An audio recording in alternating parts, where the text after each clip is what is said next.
Diamonds Are Forever by Ian Fleming.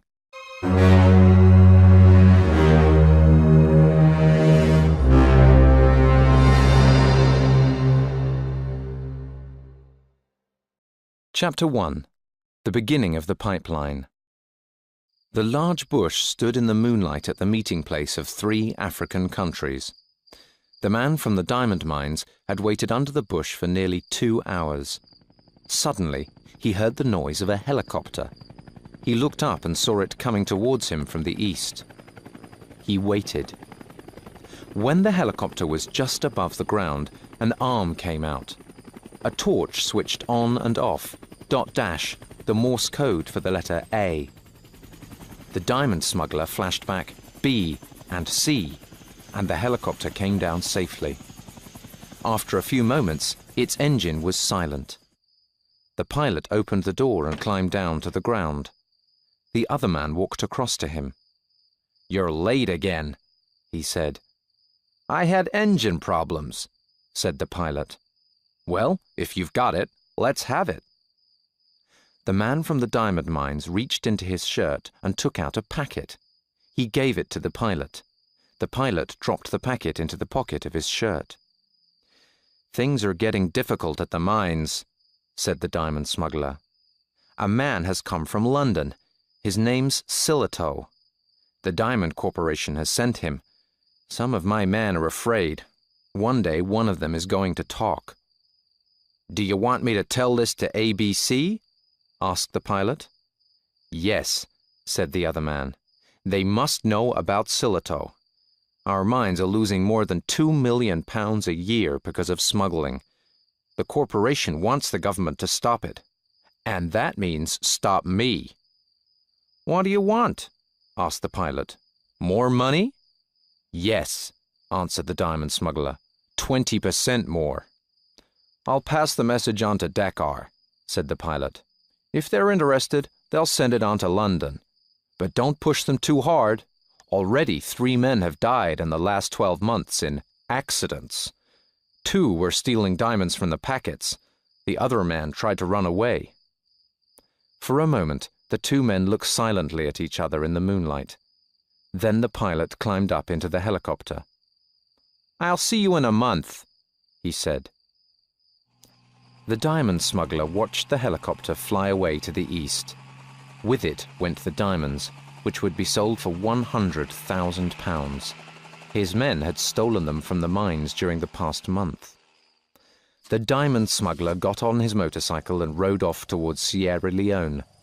He rode fast towards the hills, away from the great bush where the pipeline for the richest diamond smuggling operation in the world began. And the end?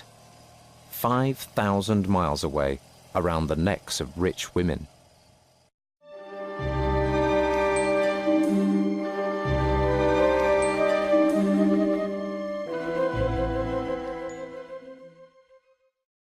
Chapter 2.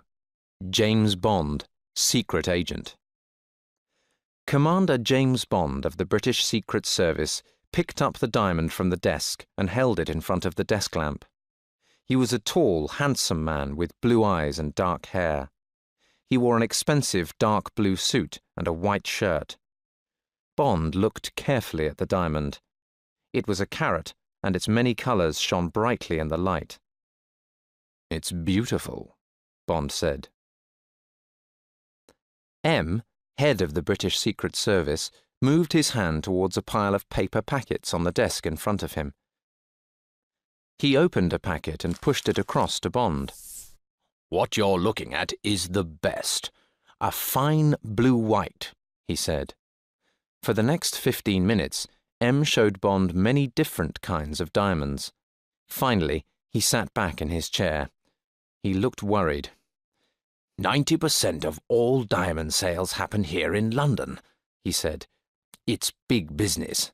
£50 million a year. But £2 million worth of diamonds are being smuggled out of Africa every year. We think they're going to America, to American gangs of criminals. Why don't the mining companies stop it?" "They've tried, but they can't. and the government thinks that the problem is too big for a lot of separate mining companies," said M. "There's a big packet of smuggled stones in London at the moment. They're waiting to go to America. Special Branch know the name of the carrier who's going to take them there. They also know who's going to be watching him." "Why don't Special Branch or MI5 stop them?" asked Bond. "Because that won't stop the smuggling," replied M. "The carriers never talk, and they probably know nothing important. They get the diamonds from a man here, then hand them to another man when they get to the other side. We need to follow the pipeline to America and see where it goes over there. And the FBI won't be much help to us. It's a very small part of their fight with the big gangs. Have you heard of the House of Diamonds?" "Yes," said Bond. "The big American jewelers. They're on West 46th Street in New York and the Rue de Rivoli in Paris." "They've got a small place in London, too," said M. "in Hatton Garden. They were once very big buyers at the monthly sales of the Diamond Corporation. Now they're buying less and less, but they're selling more and more. So where are they getting their diamonds? Their main man in London is Rufus B. Say." "What do we know about him?" asked Bond. "Not much," said M. "He has lunch every day at the American Club in Piccadilly. Doesn't drink or smoke. Lives at the Savoy Hotel." "So, what do you want me to do?" asked Bond. M looked at his watch. "You have a meeting with Ronnie Valance at Scotland Yard in an hour.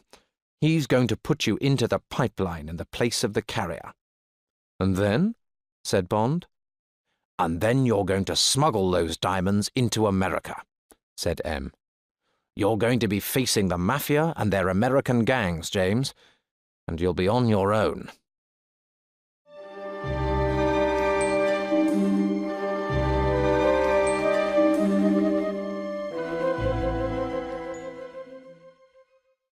Chapter 3. The House of Diamonds. At 2 o'clock, Bond was looking at 2 photographs in the office of Assistant Commissioner Valance of Scotland Yard. They showed a dark-haired, handsome young man. "He's Peter Franks," said Valance. "You look a bit like him. Similar enough to fool someone who's only got his description. He stupidly talked about this job to a girl in a Soho club. The girl was secretly working for us. She immediately told us about it. Franks had been contacted by a friend of a friend and agreed to do a smuggling job to America for $5,000. My girl asked him if he had the diamonds. He said no, but that his next job was to contact the guard." "When?" asked Bond. 5 o'clock tomorrow evening, in her room at the Trafalgar Palace Hotel. A girl called Case. She was going to tell him what to do and go to America with him." "Do these smugglers usually go in pairs?" asked Bond. "Yes. The person carrying the diamonds is never fully trusted," said Valance. He got up from his desk and started to walk up and down the room. "The diamonds certainly come from Africa, probably from Sierra Leone, where our friend Silito is investigating. Then the stones may get out through Liberia or French Guinea, then into France. And because this packet has arrived in London, we think that London is part of the pipeline too." Valance stopped walking and turned to Bond. "We know that this packet is on its way to America. But what happens there? We don't know. How was this $5,000 to be paid to Peter Franks? Who by? We need answers to these questions. You need to get past the man who pays you. You need to go further up the pipeline towards the big men." "Okay," said Bond. "We're going to get Franks this evening," said Valance. "Then you can make contact with Miss Case." "Does she know anything about Franks?" "Only his description and his name," said Valance. "She probably won't even know the man who contacted him. Everybody does just one job. It's safer that way if something goes wrong." "What do you know about the woman?" asked Bond. "Age 27. She was born in San Francisco. She's not married. She's been over here 12 times in the last 3 years, maybe more often using a different name. She always stays at the Trafalgar Palace. The hotel detective says that she doesn't go out much. She never stays more than 2 weeks. You'll need to have a good story about why you're doing this job." Bond thought for a moment. "What about this House of Diamonds?" "I checked on Say," said Valance. "American, age 45, diamond merchant. He goes to Paris a lot, once a month for the last 3 years. He's probably got a girl there. Go and have a look at the place and at him." He picked up one of the phones on his desk. "Send up Dankwerts," he said into it, "and Le Binière.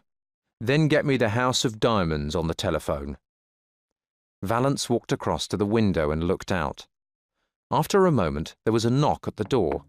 A small man came in. He had a pale face and he was wearing glasses. "Good afternoon, Sergeant," said Valance. "This is Commander Bond of the Ministry of Defence. I want you to take him to the House of Diamonds in Hatton Garden. He'll be Sergeant James. You'll see Mr. Say, the top man there.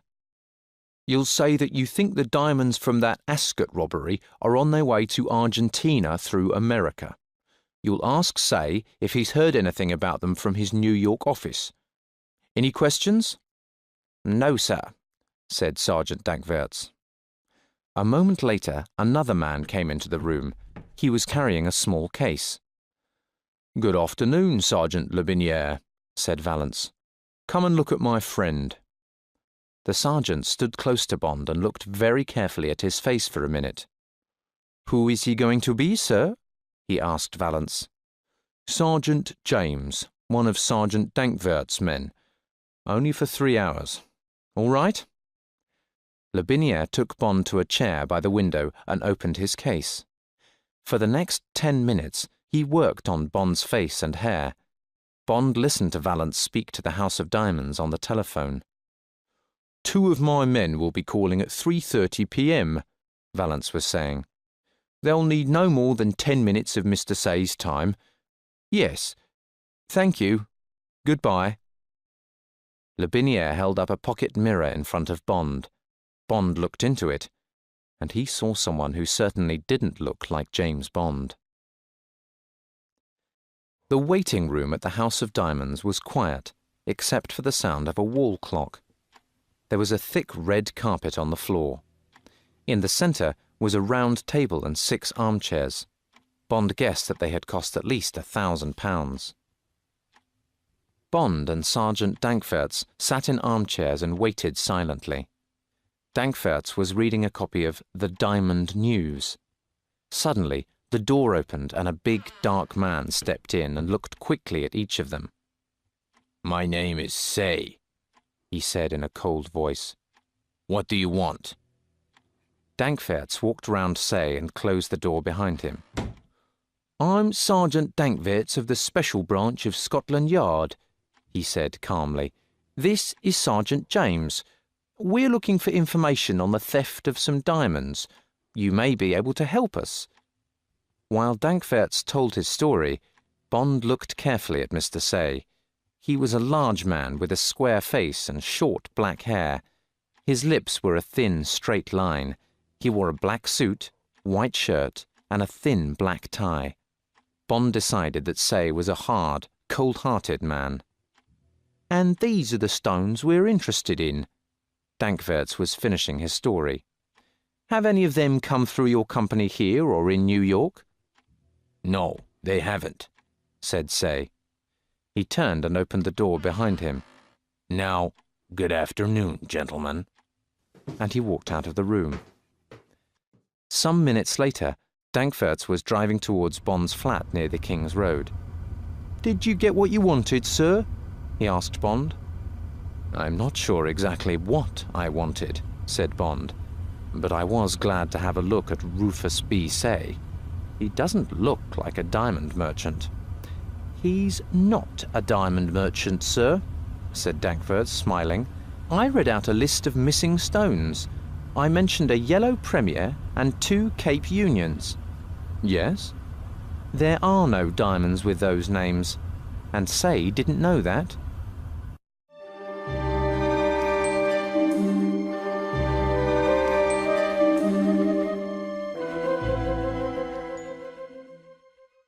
Chapter 4. Tiffany Case. Bond knocked on the door of room 350 of the Trafalgar Palace Hotel. "Come in," said a woman's voice. He walked into the small living room and shut the door behind him. "Lock it," said the voice. It came from the bedroom. Bond locked the door and walked across to the middle of the room, past the bedroom door. "Sit down," said the voice. Bond smiled and sat in an armchair next to a desk. He could just see her through the open door. She was getting dressed. After a few minutes, Tiffany Case came out of the bedroom. She was very beautiful, with blonde hair and blue eyes. She was dressed in a black suit and a green shirt.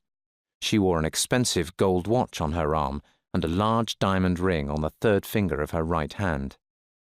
"So you're Peter Franks," she said. "I'm Tiffany Case. Why did you decide to do this job?" "They told me that you were a burglar." "I am," said Bond.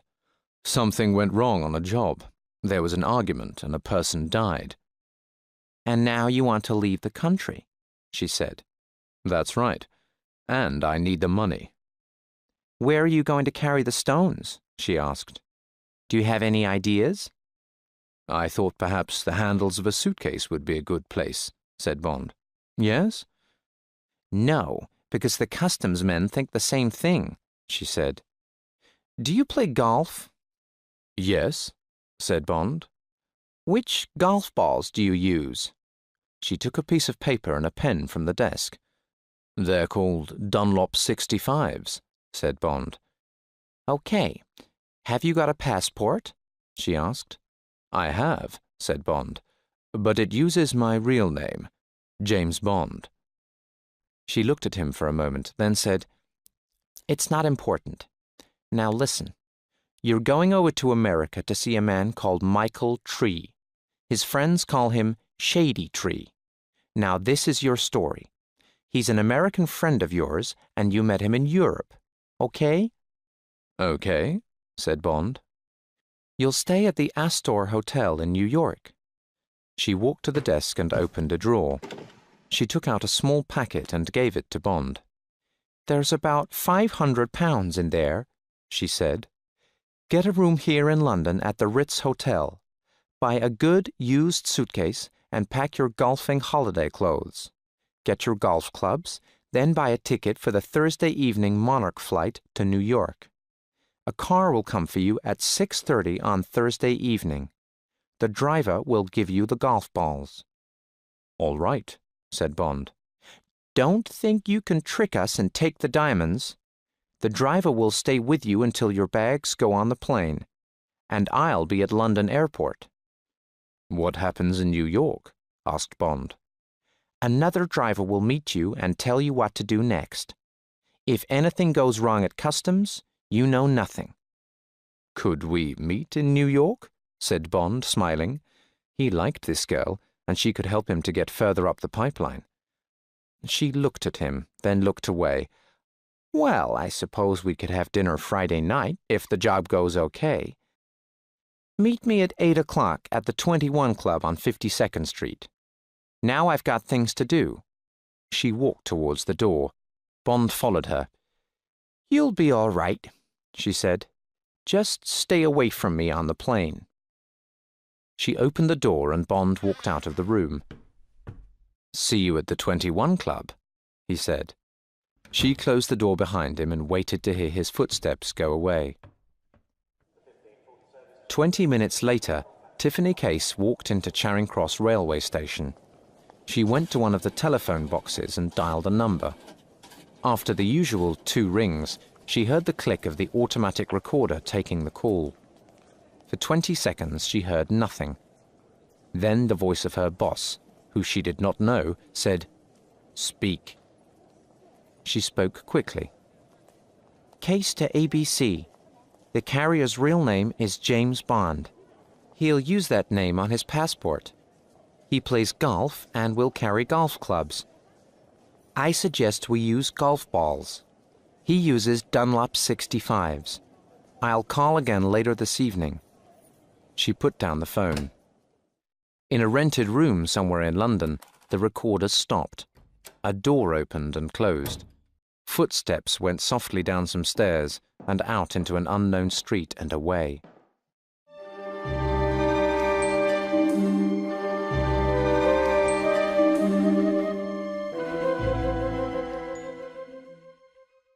Chapter 5. A Bad Traveller. It was 6 o'clock on Thursday evening. Bond was packing his suitcase in his bedroom at the Ritz.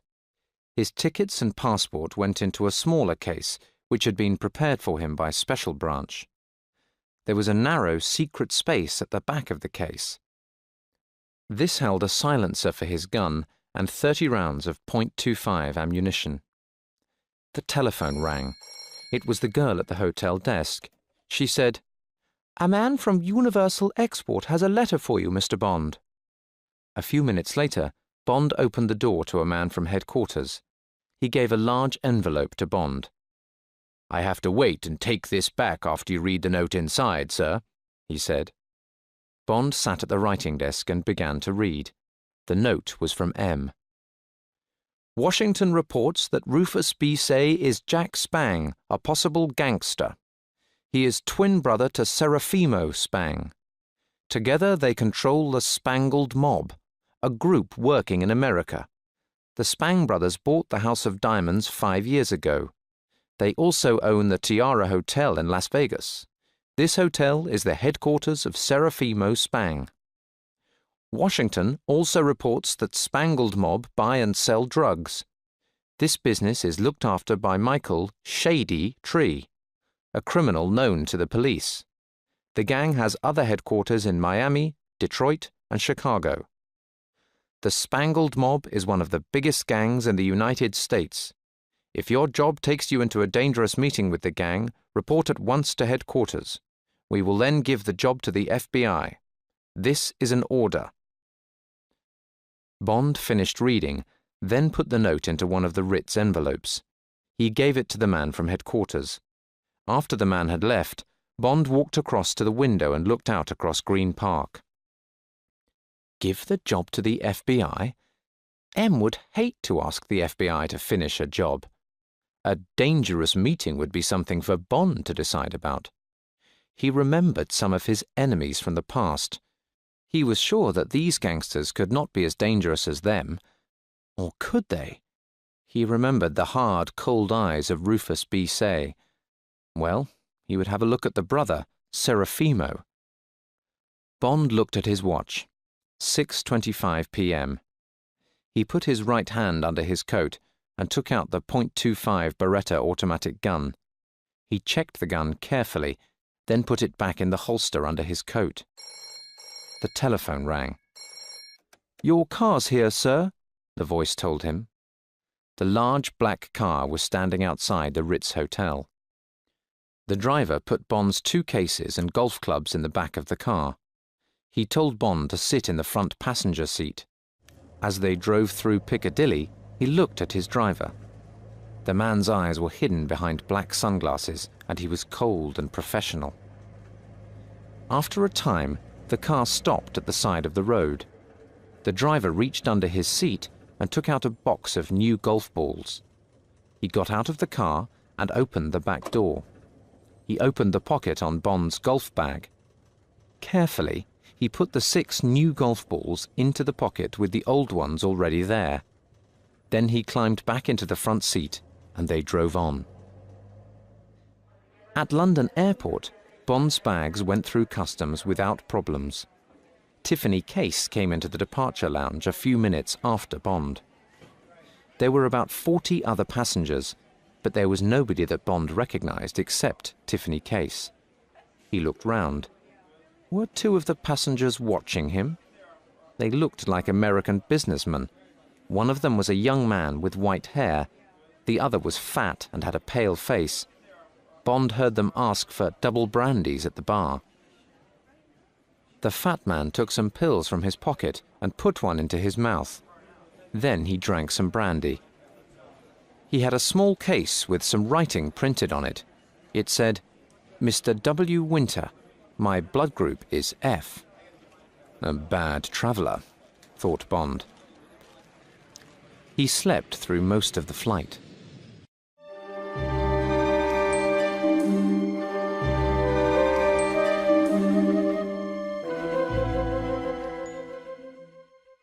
Chapter 6. Shady Tree. Bond and his bags went through customs easily at New York's Idlewild Airport. A porter took his suitcase and golf clubs and followed him through the airport. Bond was near the exit doors when he heard his name. "Mr. Bond, I have a car for you." Bond turned to see a tall man with a narrow face and mean-looking eyes. They walked outside into the hot early morning sun. Bond saw something square in the man's trouser pocket.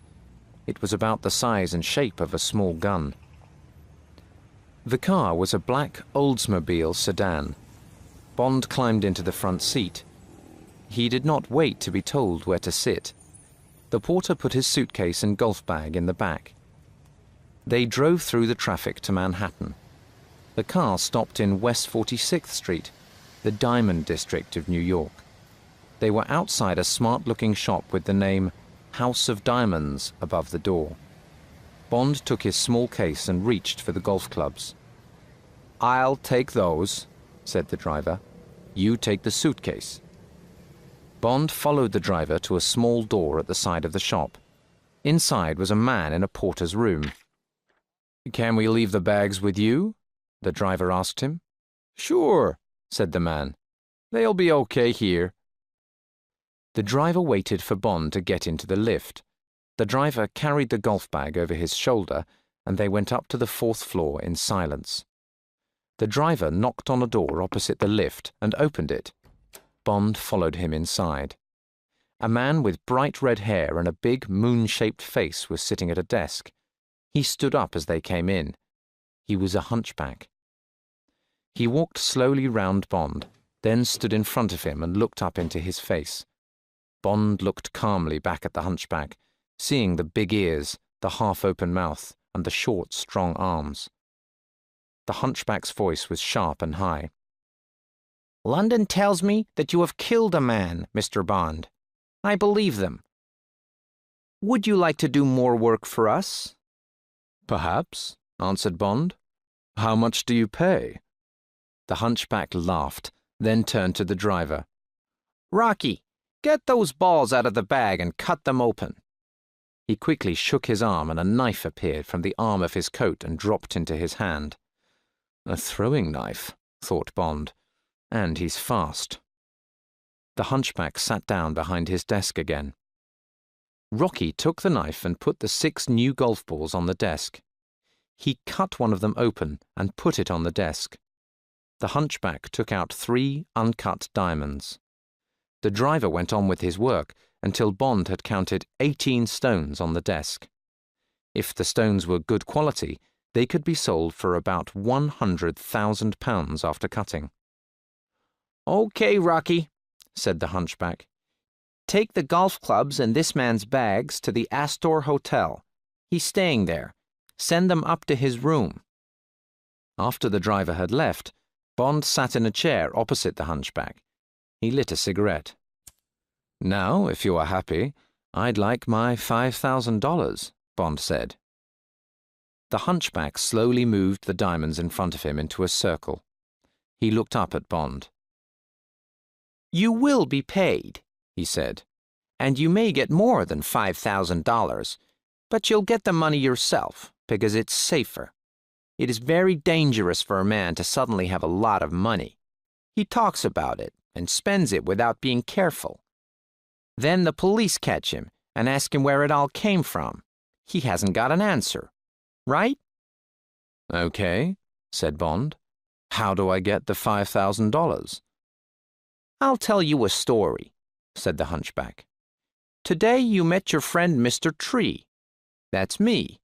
You knew me in England in 1945, just after the war, okay? Okay, said Bond. I owed you money for a card game that we had at the Savoy Hotel in London, right? When we met today, I paid you, so now you have $1,000. Here's the money. The hunchback took 10 $100 notes from his pocket and pushed them across the desk. Bond put them in his coat pocket. You decide to go and see some horse racing in Saratoga, continued the hunchback. You put a bet on a horse and win another $4,000. Now you have $5,000. Now if anybody asks, where did it come from, you have answers. Maybe the horse will lose the race, said Bond. It won't, the hunchback smiled. Good, said Bond. I'd like to stay away from England for a while. Do you need any extra help? The hunchback looked silently at Bond. Maybe, he said after a few moments. Phone me after the race. This is my number. Write it down. Wisconsin 73697. And write this down too. 4th race on Tuesday.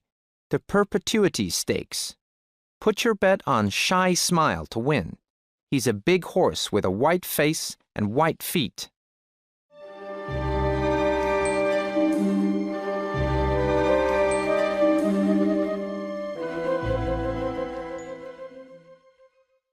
Chapter 7. Felix Leiter. Bond went down in the lift and out into the street. He walked towards Times Square. After a few minutes, Bond became sure that someone was following him. He looked back, but there was nobody suddenly moving into a shop. Nobody quickly putting up a newspaper to hide their face. Bond turned right into the Avenue of Americas and stopped inside the entrance of the first shop he saw.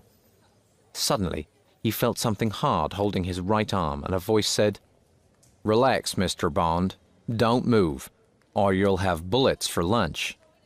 He felt something hard push into his side. Had he heard this voice before? He looked down to see a metal hook holding his right arm. Moving fast, Bond tried to hit the man behind him, but the man caught his arm and stopped him. Then came a laugh, and a voice said, "Sorry, James, you're caught." Bond turned to see the smiling face of Felix Leiter. "You were in front of me," said Bond. He smiled back at the American secret agent. The last time Bond had seen him, Felix had been lying on a bed in a pool of blood in a Florida hotel. "What are you doing here?" said Bond. "Come on, you can buy me lunch and tell me." "Okay," said Leiter. He put his metal hook into the right-hand pocket of his coat and took Bond's arm with his left hand. "Let's go to Sardi's. It's across the street." They went upstairs in the famous Actors and Writers restaurant. Leiter walked slowly and with some difficulty. Bond saw that his right arm and left leg were false, and there were small marks above his right eye. The waiter came, and Leiter ordered a dry martini for Bond. Bond smiled. Leiter had remembered his favorite drink.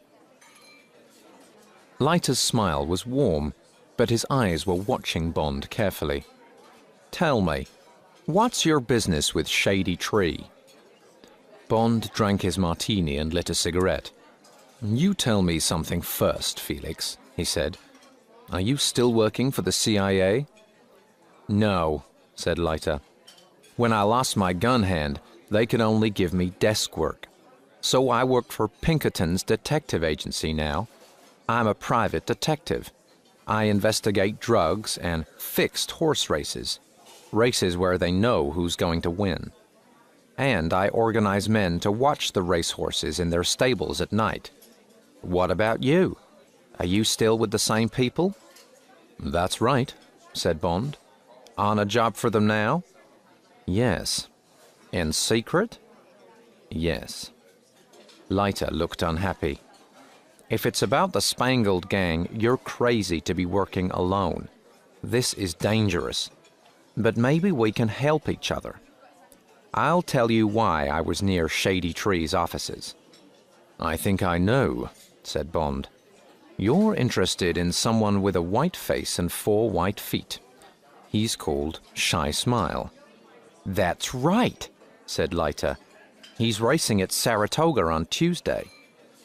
I'm going to bet $1,000 on him, and he's going to win, said Bond. It's my pay for another job. I brought a big packet of uncut diamonds in by plane this morning for Mr. Spang and his friends. Why are you interested in the horse? Because the horse that looks like Shy Smile is really a fast horse called Pick-a-Pepper.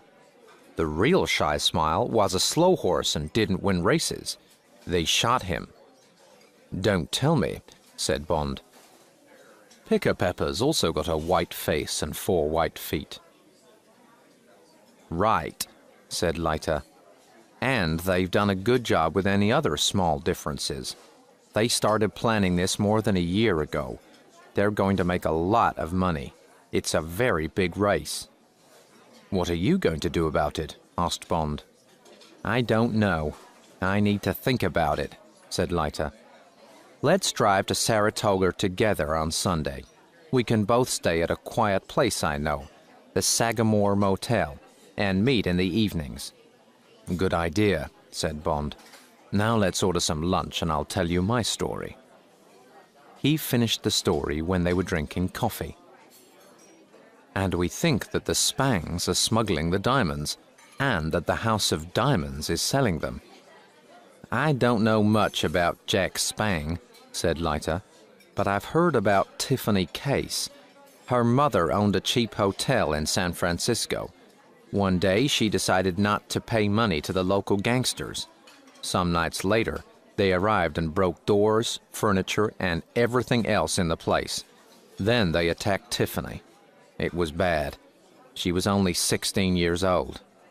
That's terrible, said Bond angrily. Next day, she ran away. She had several jobs, dancer, waitress, until she was about 20. Then she moved to Florida and started drinking too much alcohol. One day, a boy fell into the sea, and Tiffany jumped in and saved him. Her name was in the newspapers. Some rich woman gave her somewhere to live and helped her to stop drinking. She took Tiffany around the world, but Tiffany left her when they got to San Francisco. She went to live with her mother for a short time, then moved down to Reno. She met Serafimo there, and he gave her a job at the Tiara Casino in Las Vegas. She's been there for the last year or 2. She goes to Europe in between, I suppose. I like her, said Bond. He looked at his watch. I need some sleep. I'm staying at the Astor Hotel. Where shall we meet on Sunday morning? Outside the Plaza Hotel at 9 o'clock, said Leiter. You've got a dangerous job, James. Be careful. All American gangsters are bad, but these Spangled boys are some of the worst.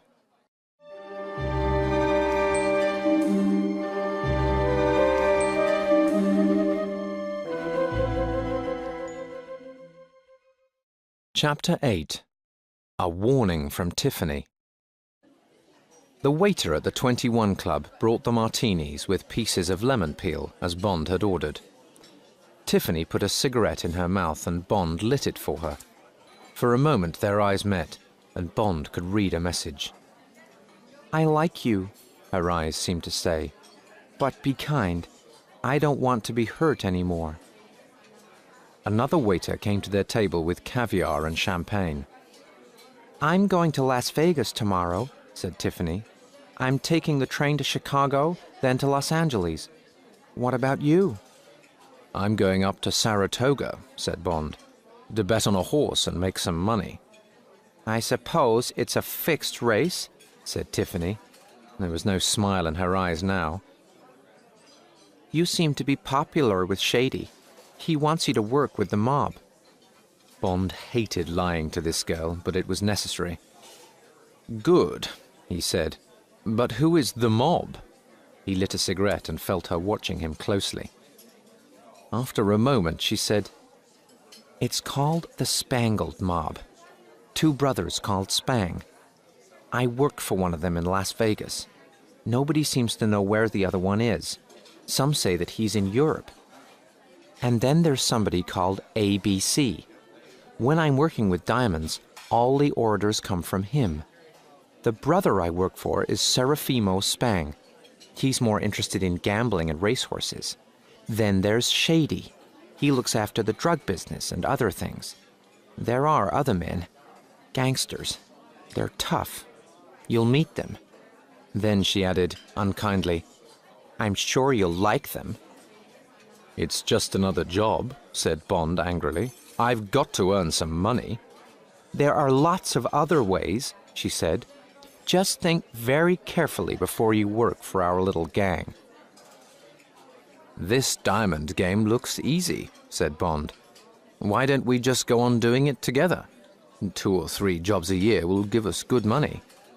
"These people aren't fools," said Tiffany. She was angry with him. "I've never had the same carrier twice, and I'm not the only guard. Also, I think they had someone watching us on the plane. They check and double-check everything they do. I've never even seen ABC. I just phone a number in London to get my orders. You have no idea, do you?" Some time later, they went out into the hot night and got a taxi. "I'm staying at the Astor too," said Tiffany. Bond said nothing. He looked out of the taxi window. He wanted to say to her, "Come with me. I like you. Don't be frightened." But Bond couldn't. He had a job to do. At the Astor Hotel, they took the lift to the 5th floor. Bond followed her to the door of her room. She turned, angrily, and started to say, "Listen, you Bond person," but she stopped and looked into his eyes. He saw that she was crying. Suddenly, she put her arms round him and her face next to his. "Look after yourself, James," she said. "I don't want to lose you." She kissed him long and hard on the lips. Then she turned quickly and went into her room and shut the door behind her.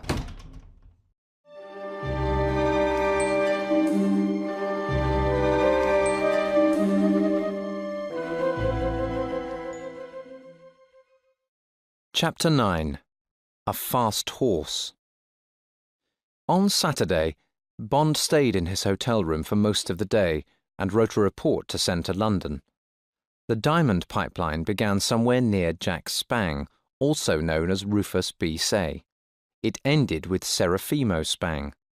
The stones came to Shady Tree. Then they went into the House of Diamonds for cutting and selling. Someone known as ABC seemed to be the big boss.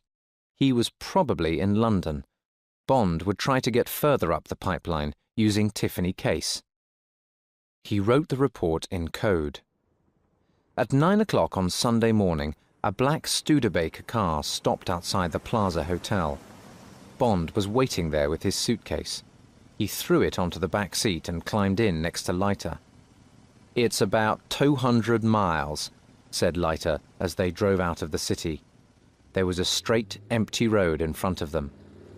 Leiter pushed his right foot down to the floor. Suddenly, Bond was thrown back into his seat. He looked at the speedometer. 80, 90, 95 miles an hour. "Not bad for a Studebaker," said Bond. Leiter looked at Bond and smiled. "This isn't a normal Studebaker." At 12:30 they found a place to stop for lunch. Leiter told Bond about Saratoga. "It's a spa town," he said. "For 11 months of the year it's very quiet. People sometimes come to go in the waters or to have mud baths, but that's all. Then for 1 month, August, it goes crazy. It's probably the best race meeting in America, and the place is full of rich people. A lot of the racehorse owners are gangsters, like the Spangs. Sometimes they fix a race, The Spangs hoped to get $50,000 from the Shy Smile race. They finished their lunch and drove on. Bond slept for a short time. When he opened his eyes, they were entering Saratoga. There seemed to be horses everywhere. Crossing the streets, walking along the sides of the roads, coming out of lorries. Horse trainers and jockeys talked on street corners. Leiter left Bond at the Sagamore Motel just outside town. They agreed to meet only at night or by accident at the races. "We'll visit the racetrack early tomorrow if Shy Smile is there," Leiter told Bond. "I'll know about this and a lot more after an evening at the Tether. It's an all-night restaurant and bar. Most of the criminals of the racing world go there." At the motel, Bond paid $30 for 3 days and got a key to room 49. He had a shower, dressed, then walked down the road. There was a restaurant on the corner and he ate a chicken dinner. Afterwards, he bought a Saratogian newspaper. He saw that T. Bell would be riding Shy Smile in the Perpetuities race. Soon after 10 o'clock, Felix Leiter knocked softly on the door of Bond's room and came in. Bond was lying on the bed. Leiter sat down in an armchair and took out a cigarette. "We get up at 5 o'clock tomorrow morning," said Leiter. "They'll be timing Shy Smile at 5:30 a.m. I want to see who's there. The owner of the horse is Pissarro. He's one of the directors of the Tiara Casino in Las Vegas. The jockey is Ting-a-ling Bell. He's a good rider, but he's not always honest when he's paid well. I want to speak to Ting-a-ling. The trainer is another gangster, Rosie Budd." "What are you going to do?" asked Bond. "I've got a few ideas," said Leiter. "I'll wake you at 5 o'clock. Bond woke early, and the two men drove to the racetrack. They walked through the trees to the white fence round the track. The early morning air was wonderfully cool, and the sun was beginning to come out. 3 men came through the trees. One of them was leading a large horse. The animal had a white face and white feet.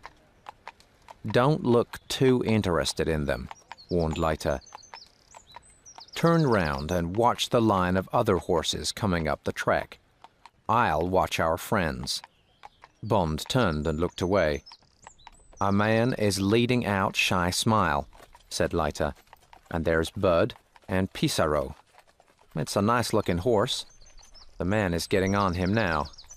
The gangsters have got their watches out. They've seen us, but don't worry. When the horse starts moving, they won't be interested in us. Okay, you can turn round now, James. Shy Smile is on the other side of the track. They're watching him through their binoculars." Bond saw the 2 men with binoculars. They had watches in their hands. "He started," Leiter said. Far away, Bond could see a brown horse moving fast round the top of the track. They watched him turn and come towards them. Horse and rider came quickly round the corner in front of Bond and Leiter, and on towards the watching men. Then the horse was past them, and Bond's eyes moved to the 2 men. He saw them look at their watches to check the time that the horse had taken. Leiter touched Bond on the arm, and they walked back to their car. "He ran well," said Leiter. "Faster than the real Shy Smile could run. If he moves like that, he'll win. Let's get some breakfast, James. Then I'm going to see Ting-a-ling Bell." After breakfast, Bond spent some time at the racetrack. Later, he had lunch. Then he watched and put bets on the afternoon races. It was a beautiful day, and by the end of the afternoon he had won $15. He walked back to the motel and had a shower. Then he found a restaurant and had dinner. Afterwards, he walked over to the sales ring and watched racehorses bought and sold. After a time, Bond heard a small noise from the seat behind him. It was Leiter. He sat forward and spoke quietly in Bond's ear. "It's done," he said. "It's cost $3,000, but Ting-a-ling will do it. See you in the morning, James." Bond didn't look round but went on watching the sales. After a while, he walked slowly back to the motel. He thought about Shy Smile, who wasn't the real Shy Smile, and about Ting-a-ling Bell, who was being paid to lose the race. He's playing a very dangerous game, thought Bond.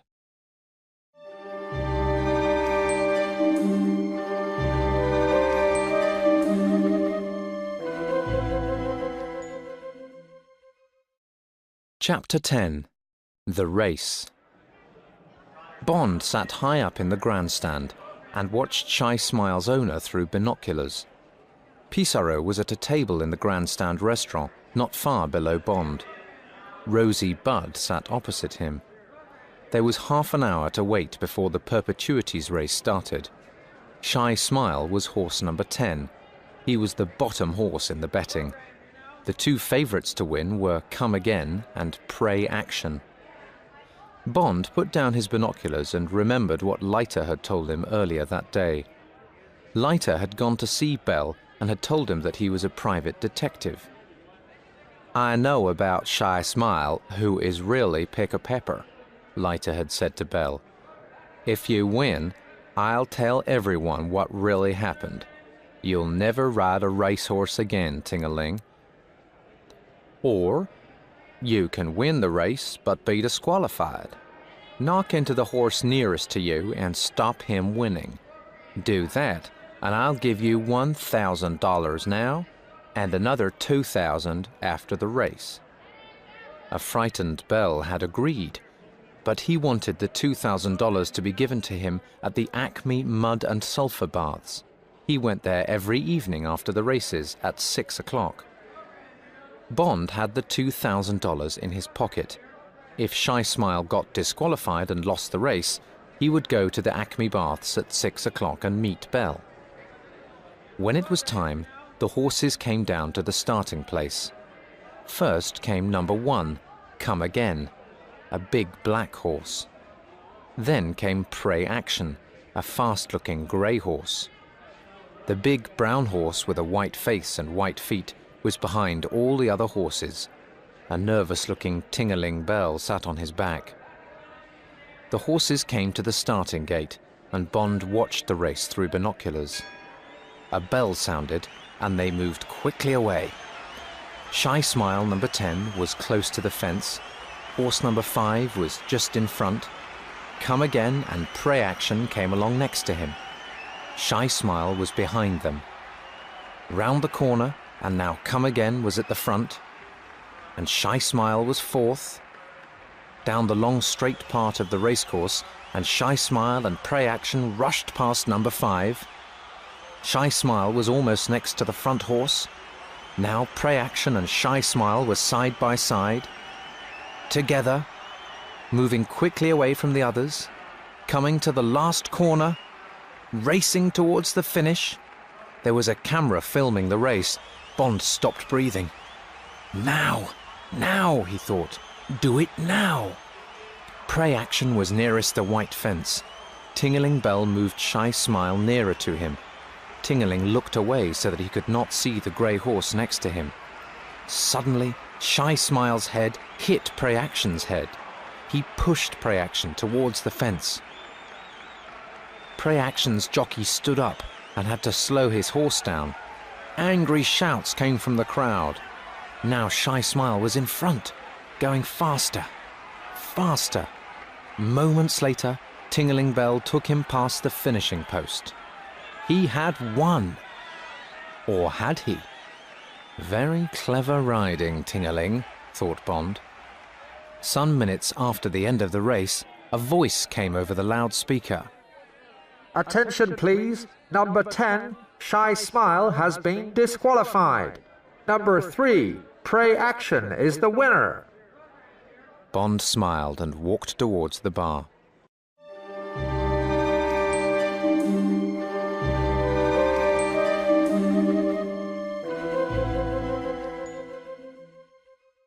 Chapter 11.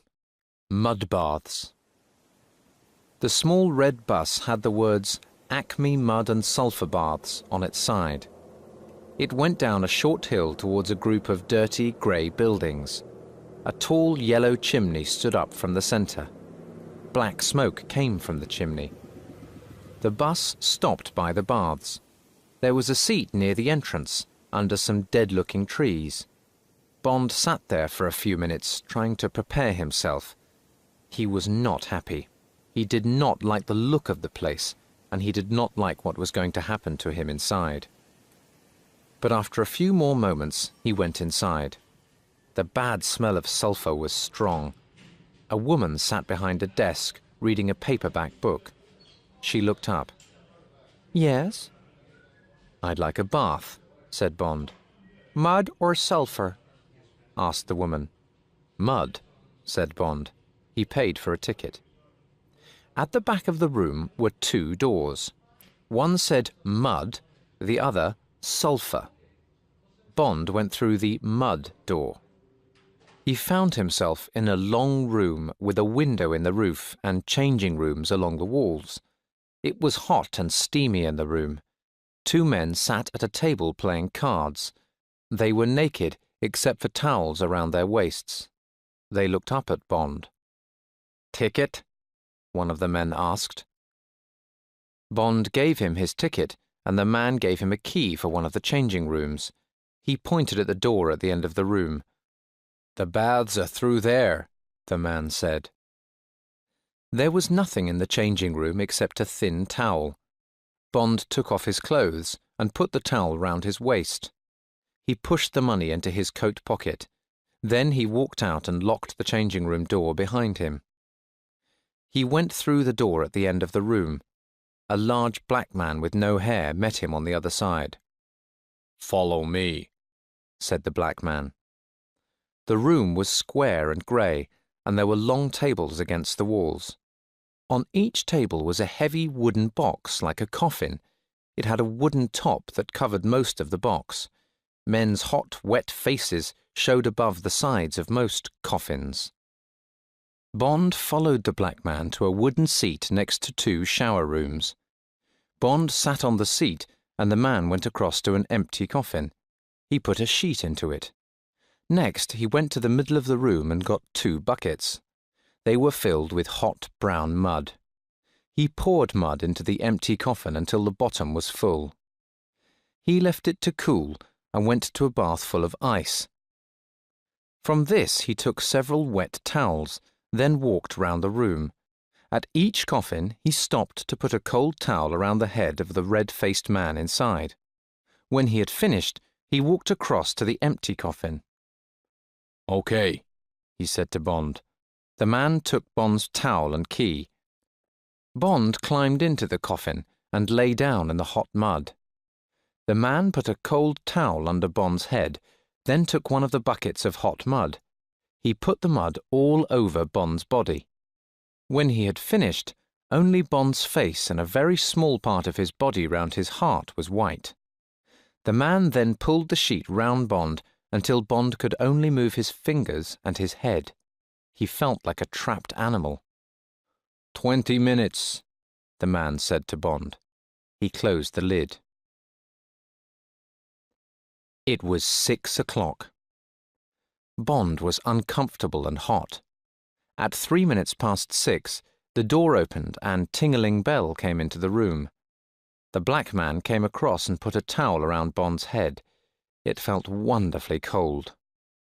The jockey climbed into a coffin in front of Bond. The black man covered him in mud and put the sheet round him. Then he shut the lid over Ting-a-ling's body. Bond closed his eyes. How was he going to give Ting-a-ling the money? In the changing room after the bath? On the way out? In the bus? "Okay, nobody move!" It was a hard, frightening voice and came from the doorway. Bond opened his eyes. The door to the room was open and a man stood by it. Another man walked quickly into the middle of the room. They both carried guns and had black hoods over their heads. There were holes cut in the hoods for their eyes and mouths. "Where's the jockey?" the man in the middle of the room asked. He moved across the room and hit the black man with his gun.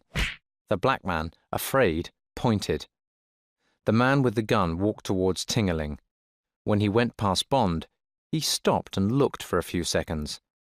Then he moved over to the jockey. "Hello, Ting-a-ling," he said coldly. "What's wrong?" The jockey's voice was high and frightened. "Wrong?"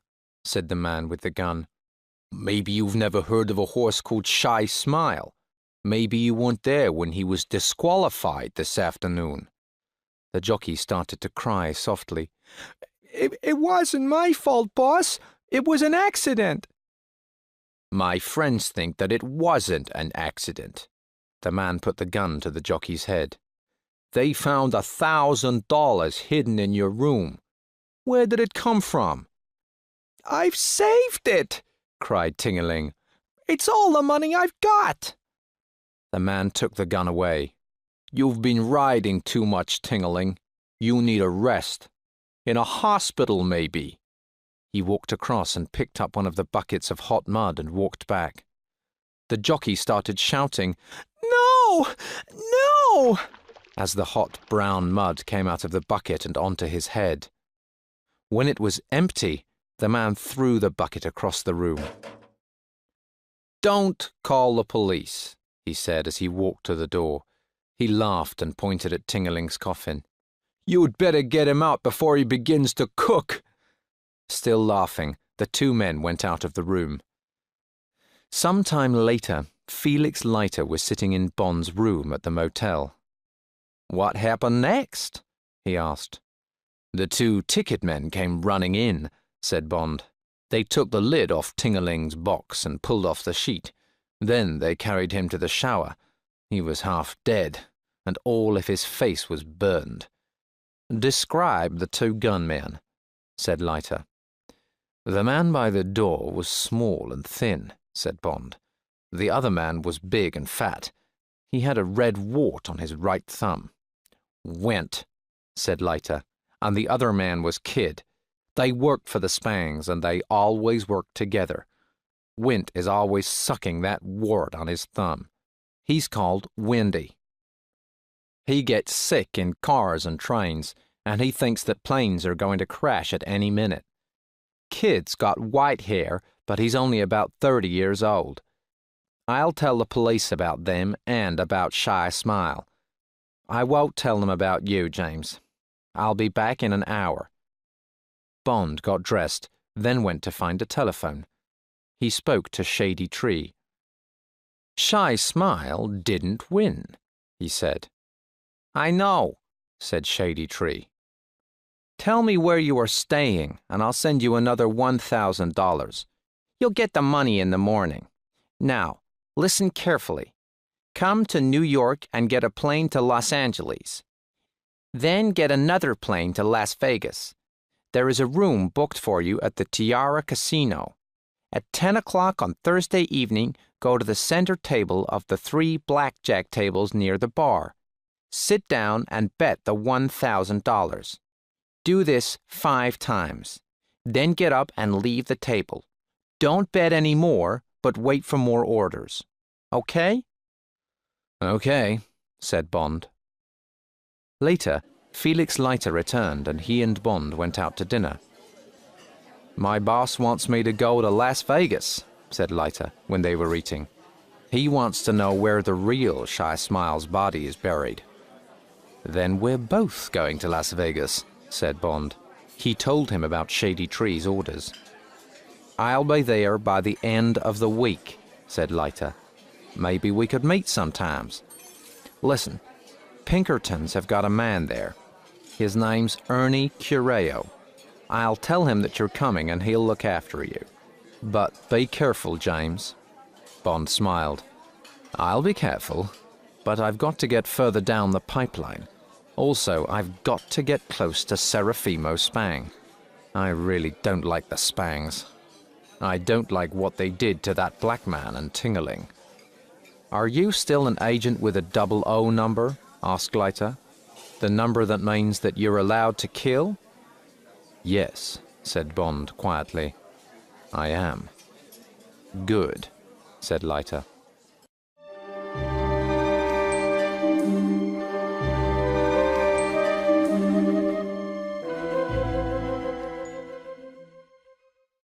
Chapter 12. Las Vegas. Bond came out of the airport building at Las Vegas. A voice said, "Are you going to the Tiara?"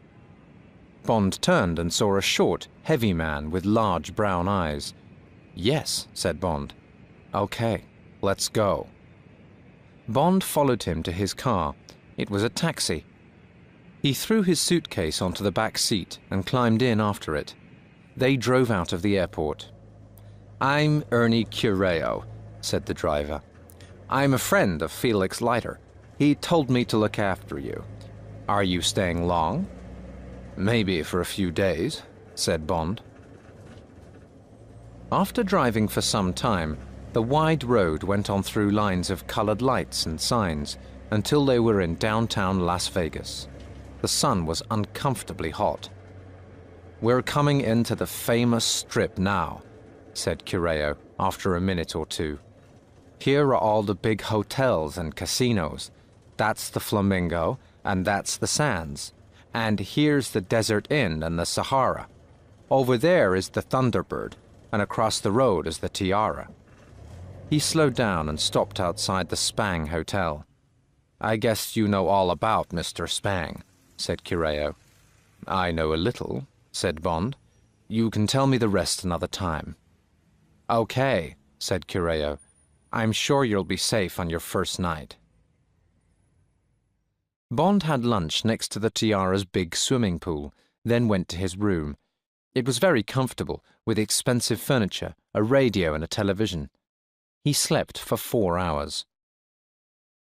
During this time, a secret wire recorder under the table next to the bed recorded complete silence. When Bond woke up, it was 7 o'clock. The wire recorder heard him phone the hotel desk. "I want to speak to Miss Tiffany Case." A pause, then, "All right, please tell her that Mr. James Bond called." The recorder heard him move about the room.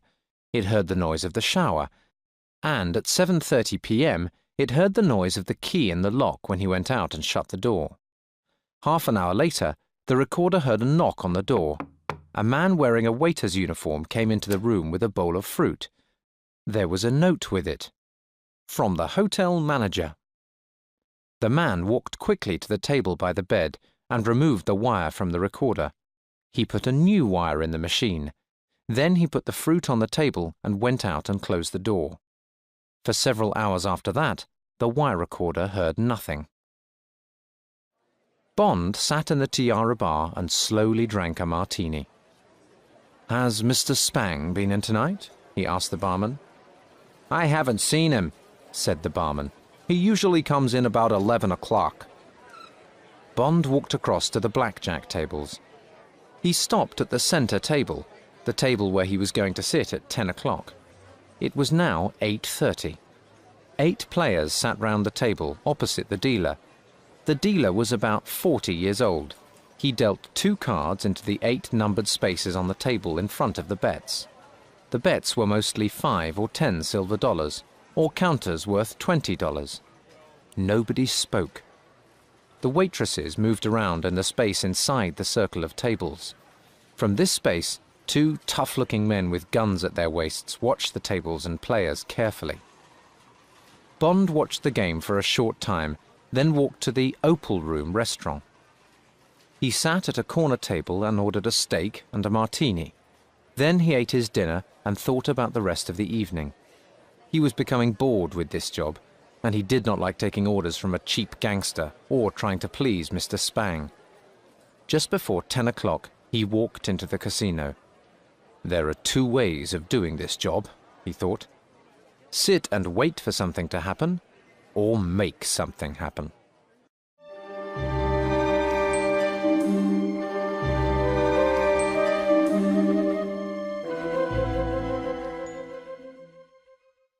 Chapter 13.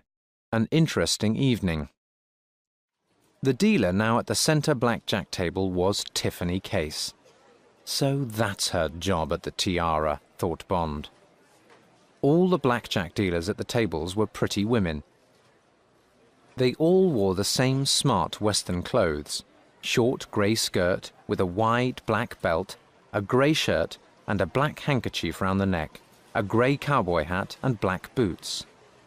So, Tiffany is going to help me win $5,000, Bond thought. He sat down opposite her. "Hi," she said, smiling politely. Bond put 10 $100 notes across the betting line on the table.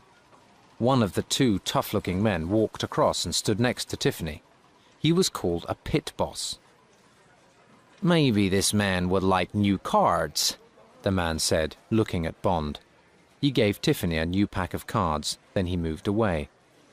Tiffany shuffled the new cards quickly, then cut them, divided them into two parts, and put them flat on the table.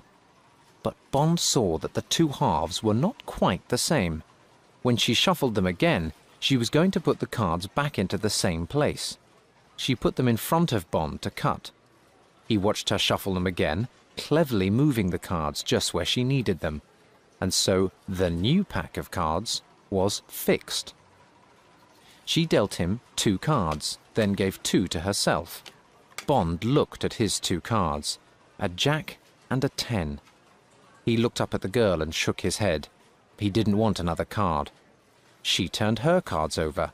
They added up to 16. She took another card, a king. Now the 3 cards added up to more than 21. She had busted. She had silver dollars and counters for $20 next to her. But the pit boss moved quickly to her side with a thin $1,000 plaque. She pushed it across to Bond. Bond bet again. She dealt him 2 more cards. 17. Again he shook his head. She had 12 and took 2 more cards, a 3 and a 9. Busted again. And the pit boss was there with another $1,000 plaque. With his next bet, Bond got cards that added up to 19. She turned over a 10 and a 7 and had to stand. Another $1,000 plaque came to Bond. More people were coming into the gambling room now. Soon they were going to be round the tables. This was his last bet. After this, he was supposed to get up from the table and leave her. She dealt him 2 cards, and he picked them up. 20. And she picked up 2 10s. Bond smiled. Both took another card and busted. She quickly dealt him 2 more cards, just as 3 more players came to the table. He had 19, and she had 16. And that was the end. Bond took his last $1,000 plaque. He got up from the table and looked across at the girl. "Thank you," he said. "You deal beautifully." Tiffany Case looked hard at Bond. "You're welcome," she said. Bond turned and walked away to the bar. So now he had his $5,000. He remembered what Shady Tree had told him. "Don't bet any more." Bond smiled, then finished his drink and walked across the room to the nearest roulette table. $5,000 on red, he told the croupier. The croupier looked closely at him, then put the $5,000 plaques onto the red. Bond saw him push a button under the table with his knee. A moment later, the pit boss walked across to the table. At the same time, the croupier turned the wheel. Bond lit a cigarette. He had a wonderful feeling of freedom. Nobody was going to tell him what to do anymore. And he knew that he was going to win. The wheel turned more slowly, and the little ball fell into its red place. 36. Red, said the croupier. He pulled in some losing counters and pushed some money across to the winning players. Then he took a large, thin $5,000 plaque and put it next to Bond. "Put it on black," said Bond. Now several more people came to watch. Bond felt their eyes on him, but he looked across the table to the pit boss. The man looked a little nervous. Bond smiled at him as the wheel turned. 17. Black, said the croupier. There were noises of excitement from the watching crowd. They watched the croupier push the big plaque in front of Bond. Now there was another man standing next to the pit boss. He was a big, square-shaped man, and he was looking at Bond with hard, bright eyes. It was Serafimo Spang. He looked a little like his brother in London. Now for the last throw, thought Bond, and then I'm leaving here with $20,000 of Spang money. He looked across at his employer. Spang's eyes were still watching him. "Red," said Bond. He gave the $5,000 plaque to the croupier. The wheel turned. The little ball fell into its place. "5. Red," said the croupier, and there were more noises of excitement from the people around the table. "I'll take my money," said Bond. "Thanks." Bond put the 4 plaques in his pocket and moved through the crowd. He walked across to the cashier's desk. 3 notes of 5,000 and 5 of 1s, he said to the man. The cashier took Bond's 4 plaques and gave him the money. Bond went to the hotel desk and asked for an airmail envelope. Then he moved to a writing desk next to the wall. He put the 3 large notes in the envelope and wrote on the front, "The Managing Director, Universal Export, Regent's Park, London NW1, England." Then he bought stamps at the desk and put the envelope into the US mailbox. He hoped it would be safe. He looked at his watch. 5 minutes to midnight. He looked round the room for the last time. There was a new dealer at Tiffany Case's table, and Mr. Spang was not there anymore. Bond walked back to his room and locked the door. It had been an interesting evening.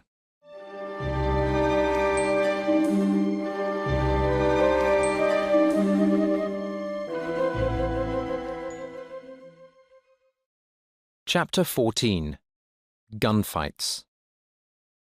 For most of the next day, Bond waited at the hotel for something to happen. When he got tired of waiting, he phoned Ernie Cureo. "Let's meet for a talk," he said. Cureo came to get him that evening, and they drove away from the Strip. "What happened last night?" asked Ernie Cureo. "Did you win anything?" "I won some money at roulette," said Bond. "It won't worry Spang. He's rich." "How does he spend his money?" "He's crazy about the Old West," said Cureo. "He bought himself a ghost town out on Highway 95. It's called Spectreville. It has a Western saloon bar, a hotel, and even an old railway station. And Spang bought one of the old trains. He keeps it in the station at Spectreville.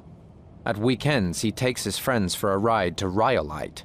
It's another ghost town, about 50 miles away. It gets lots of visitors." "That's why I haven't heard from Spang or his friends all day," thought Bond. "It's Friday, so they'll be out playing trains." After some minutes, Cureo said, "We're being followed, front and back. Do you see that black Chevrolet in front with the 2 men? They've got 2 driving mirrors and they're watching us. Behind us is a little red Jaguar. 2 more men with golf clubs on the back seat. They belong to the Detroit Purple Gang, and they don't play golf. I'll try and lose them." Bond took a $1,000 note from his pocket and pushed it into Cureo's shirt pocket. "That's for any damage to your car." "Okay, Ernie. Let's see what you can do." He took his Beretta out of its holster and held it in his hand. "This is what I've been waiting for," he thought. It was a straight road with not much traffic. Ahead, the tops of the mountains were yellow in the evening sun. They were riding easily along with the Jaguar behind them and the black Chevrolet in front. Without warning, Cureo pushed his foot down hard and stopped the car suddenly. The Jaguar hit them from behind and there was a crash of metal and glass. Cureo then drove away fast down the road. Bond looked out of the back window. "They're out of the car," he said. "The windscreen is broken. There's glass everywhere. They're trying to pull the front part of the car off the wheels. Good work, Ernie. It stopped them for a little while." "Get down," said Cureo. "The Chevrolet has stopped at the side of the road.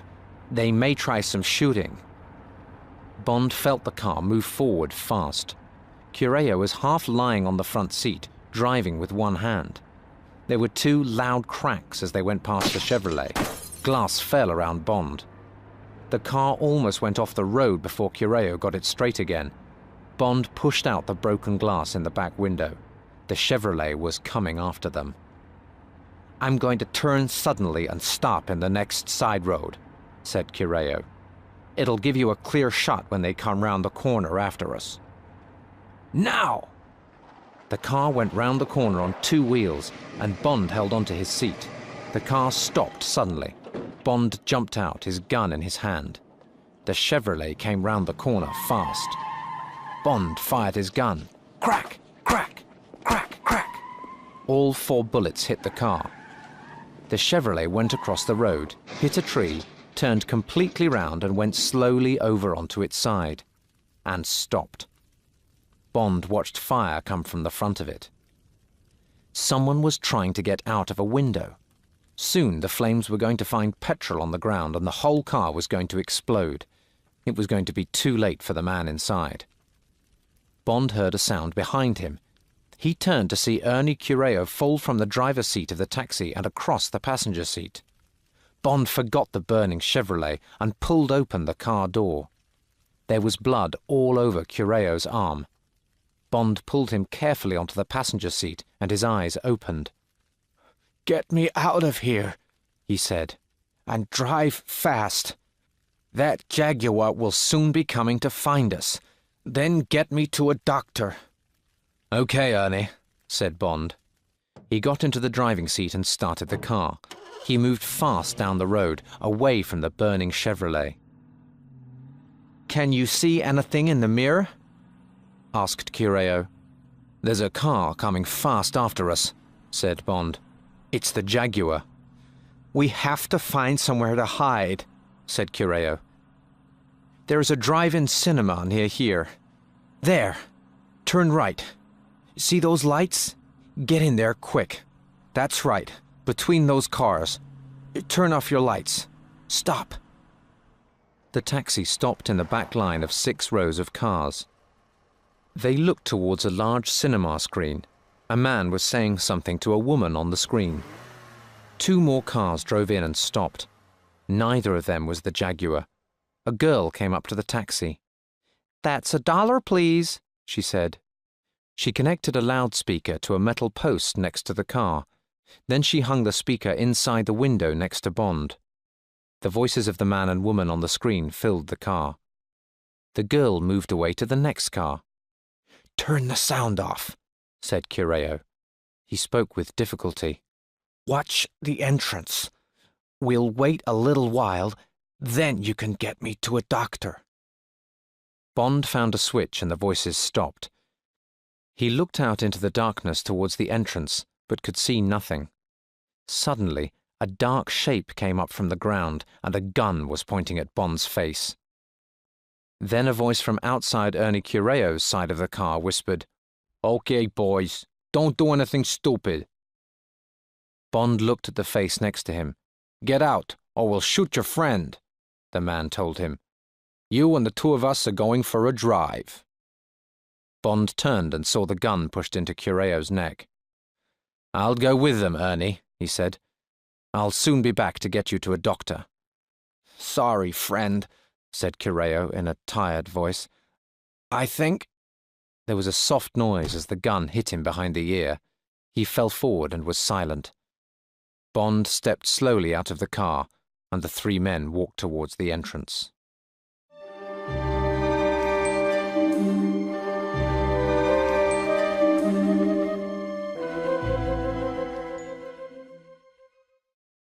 Chapter 15. Spectreville. The red Jaguar was outside the entrance, its windscreen broken. They took Bond's gun before he climbed in next to the driver. "Where are we going?" he asked. "You'll see," said the driver. He was a thin man with an unkind face. They were soon driving along a moonlit road towards the mountains. There was a big sign which said 95. Bond remembered that Spectreville was on Highway 95, so these men were taking him to Mr. Spang. Bond suddenly felt that he did not know enough of the answers. Did they know who he really was? He could say that he had not understood his orders about the gambling, but how to explain all the shooting? He could say that he thought the four men were from another gang. Well, now I'm about to get to the end of the pipeline, he thought.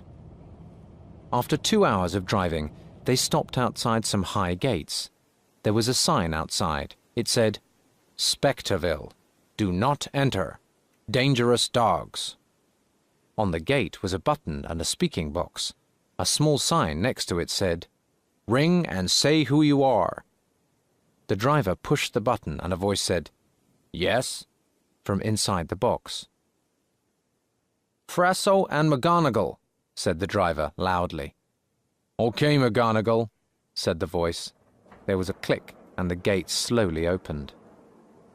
They drove through them and down a narrow road. The gates closed behind them. The road went on for about a mile. Then there were lights in front of them. They went down a hill and suddenly there were brightly lit buildings. Past them, the moon shone down on a single, straight railway line. It went on as far as Bond could see. The car stopped in front of grey houses and shops. One bigger building had a sign outside. It said, "Pink Gutter Saloon Bar." From behind the western swing half doors, yellow light came out onto the street. The sound of a piano playing came from inside. It was all like something out of a western film. "Get out," McGonagall told Bond. The three men climbed out of the car and onto the wooden pavement. Bond stopped. "Come on," said McGonagall. Bond slowly followed him to the door of the saloon. He stopped for a moment as the swing half doors came back towards his face. He felt Frasso's gun pushing into his back. "Now," thought Bond. He jumped through the doors and threw McGonagall round and into Frasso. The two men crashed back onto the pavement. McGonagall was up on his feet first, with a gun in his hand. Bond's hand came down on the gun and knocked it to the ground. Frasso fired 2 shots at Bond, but the secret agent dropped to the ground and picked up the gun at McGonagall's feet. He fired 2 quick shots at Frasso from the ground. Then McGonagall stepped on his hand and fell on top of him. Bond went down, but he saw and heard Frasso crash down onto the pavement outside. Then McGonagall's hands were on him. For several seconds the two men fought silently, like animals. Bond got up on one knee and pushed the other man off him. As he did this, McGonagall's knee came up and hit Bond's face. Bond fell back, but then stood up. McGonagall came towards him with his head down.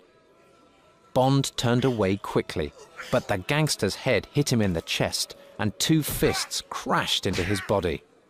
The gangster's head came up, and Bond hit him hard in the face. McGonagall fell back, but Bond went after him. He reached for the gangster's foot and pulled it away from the floor. Then he turned and threw the man into the room. McGonagall's flying body crashed down on top of the piano. The piano fell to the floor, with McGonagall flat on the top of it. "Stop!" A girl's voice came across the room from the bar. Slowly, Bond turned round. There were 4 people standing with their backs to the bar. Mr. Spang stood in front of the other 3. He was dressed like a cowboy, with shiny black boots and 2 guns in holsters at his sides. Tiffany Case stood next to him. She wore a western dress of white and gold. She stood and watched Bond. Her eyes were shining and she looked nervous. Then there were the 2 men in black hoods, the 2 from the Acme Baths at Saratoga. Each of them pointed a gun at Bond. "Bring him this way," said Mr. Spang. He left the room. Tiffany Case gave Bond a warning look as she followed him. The 2 men came close to Bond. The big one said, "Move." Bond walked slowly after the girl and the 2 hooded men walked behind him. Bond pushed through a door behind the bar. He looked around and saw that he was now in a railway station waiting room. "Turn right," said one of them. Bond turned and went through a door. In front of him was probably the most beautiful steam train in the world. There were 3 metal, shining lights on the front of the big, old engine. The name, "The Cannonball," was painted along the side in black and gold. Behind the engine was a dark blue carriage. Bond looked at the train, but then he felt a gun in his back. Bond climbed up into the carriage. First, there was a small but beautiful dining room, then a narrow room with 3 doors at the sides. With the 2 men still behind him, Bond walked to the end and pushed open the door into a big room. It was a sitting room with bookshelves on each side and expensive curtains. A thick red carpet covered the floor. Mr. Spang stood at the far end of the room. In the middle sat Tiffany Case. She was nervously smoking a cigarette.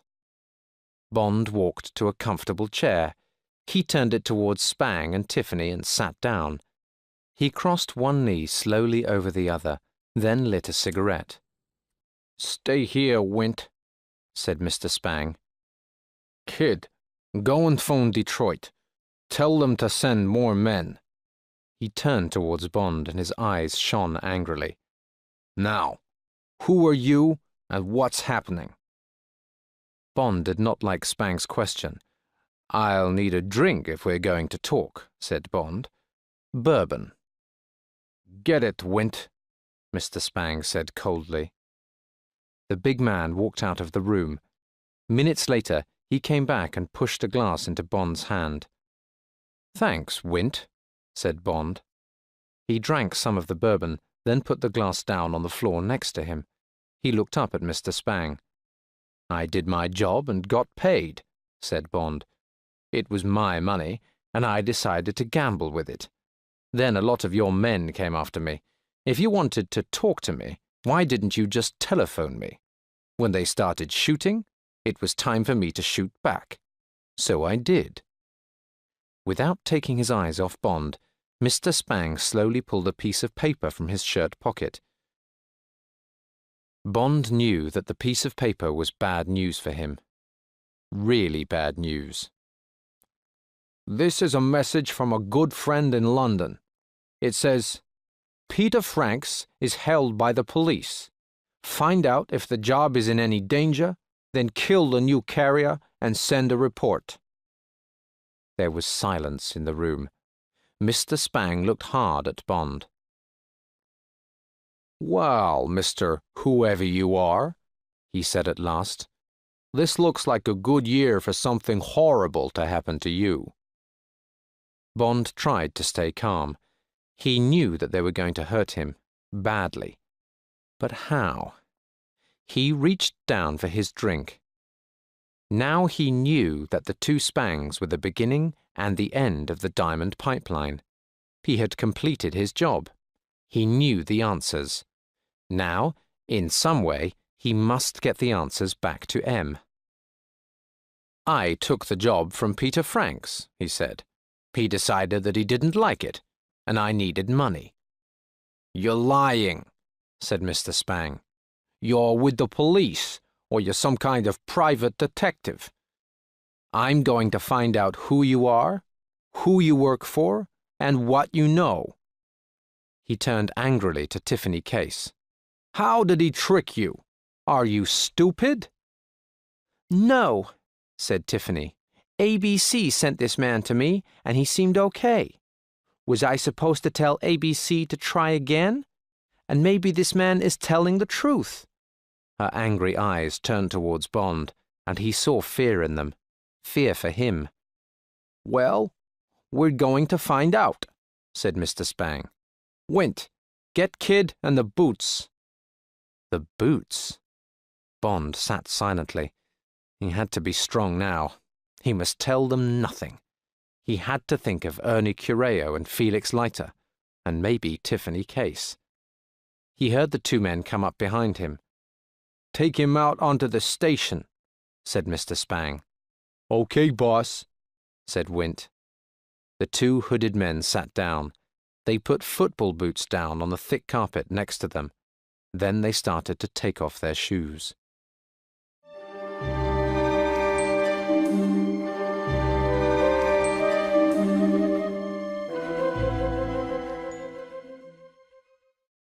Chapter 16. The Cannonball. "James," said Tiffany Case.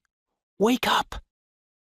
After some moments, Bond's blackened eyes opened with difficulty. He looked up at her from the wooden floor. She shook his blood-covered arm, afraid that he might fall asleep again. He seemed to understand and slowly pulled himself up onto his hands and knees. "Can you walk?" she asked. "Wait," he said. He could feel his feet and hands. He could move his head from side to side. He could see the moonlight. He could hear her. It should be all right, he thought, but he just wanted to sleep. Or to die. Anything to stop the pain that was in him and all over him. Anything to kill the memory of those 4 boots kicking him. "We're in the waiting room," she whispered. "We must get to the end of the station." She opened the door, and Bond got up on his feet. With Tiffany's arm round him, he walked slowly out into the end of the station. And there was a railroad handcar. Bond looked at it. "Petrol?" he whispered. Tiffany pointed to some petrol cans by the station wall. "I've just filled it," she whispered back. "They use it to check the railway line. Get on it," she smiled. "Next stop, Rhyolite." "You're a great girl," whispered Bond. "But there'll be a lot of noise when we start that thing." He turned and looked at the buildings behind him. "I've got an idea. Have you got some matches or a cigarette lighter?" She took a lighter out of her pocket and gave it to him. "What's the idea?" she said. "We need to get moving." Bond went across to the cans of petrol and started opening them. He threw petrol over the wooden walls. When several cans were empty, he went back to her. "Start the handcar," he whispered. He picked up an old newspaper from next to the railway track. Tiffany started the handcar engine. Bond lit the newspaper with the lighter, then threw it towards the petrol cans. Boom! Flames shot into the sky. "James!" cried Tiffany. Bond got onto the handcar as it started to move away. Soon they were speeding along the track, and Bond felt the cool night air. "Are you okay?" asked Tiffany. "You look terrible."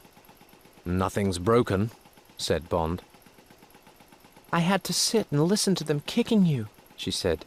"Spang stayed and listened and watched me. After they put ropes round you and threw you into the waiting room, everyone went to bed. I waited an hour before I came down to you." "You're going to be in trouble if they catch us," said Bond. "Don't worry about me," she said. "First, we have to get this thing to Rhyolite. Then, we'll have to find a car and get to California.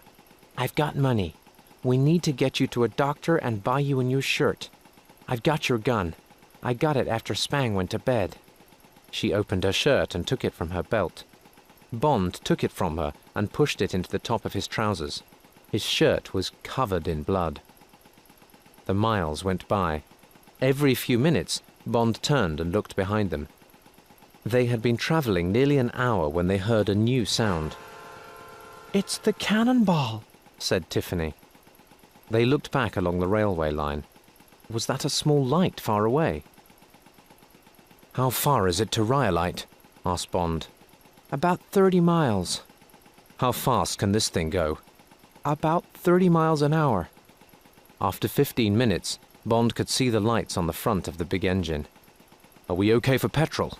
he asked. "Yes," she said. "I put in a whole can." Almost before she finished speaking, the little engine went put, put, put. "Oh, no," said Tiffany. And again, put, put, put. Then, put, put, hiss. And suddenly they were moving down the track in silence, the engine dead. Minutes later, the handcar stopped. "No more petrol," said Bond. He looked round. There was flat, open land for 2 miles on the left, and mountains half a mile away on the right.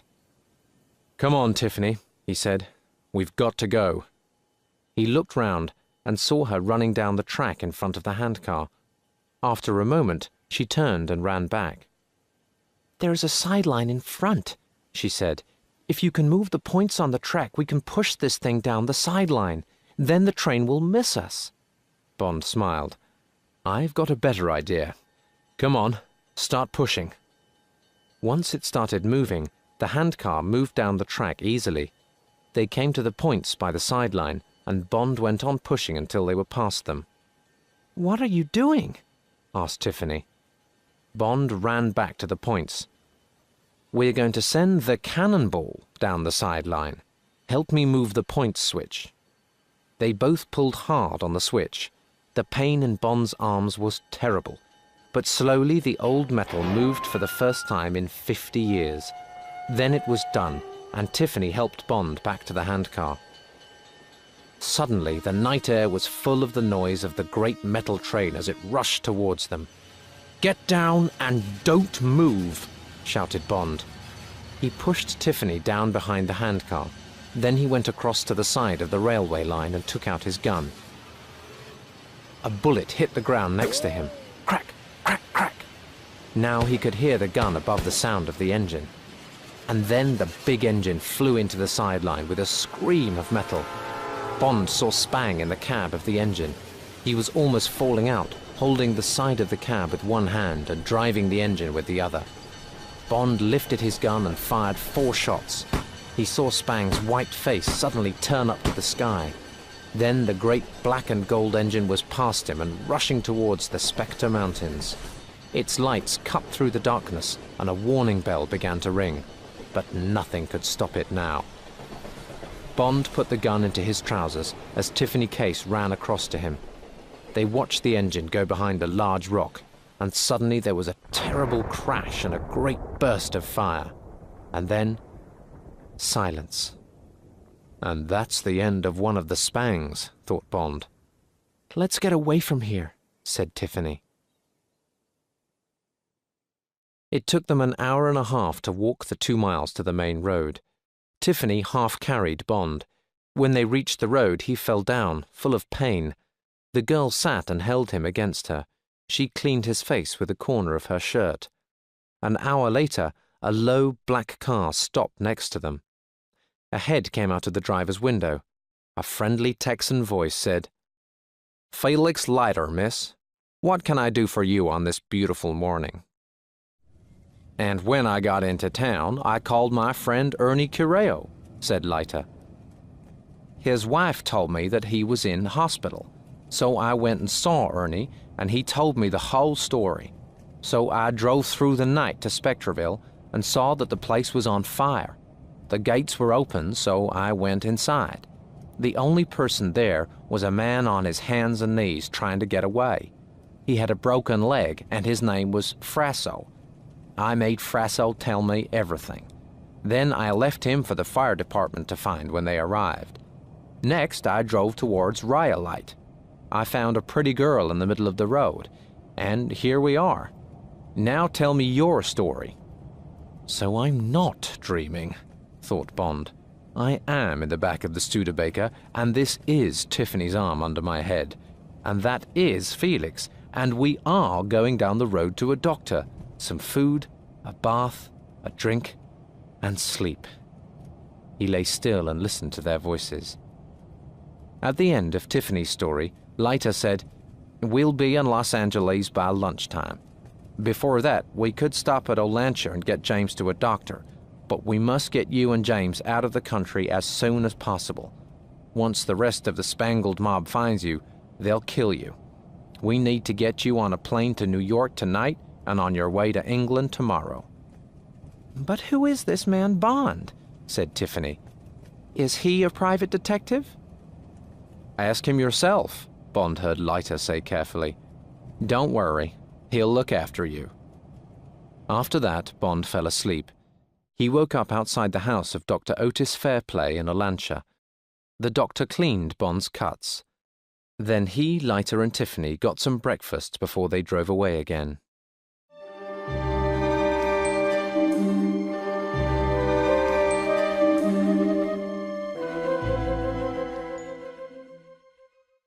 Chapter 17. On the Queen Elizabeth. The bar of the Beverly Hills Hotel in Los Angeles was dark and cool. There were new suitcases next to Bond and Tiffany. Bond wore his nice new Hollywood clothes and sat drinking his martini. There was a telephone on the table next to the drinks. Felix Leiter finished talking to New York for the 4th time that evening. He put down the phone. "My friends at the office have got you tickets for the Queen Elizabeth and a passport for you, Tiffany.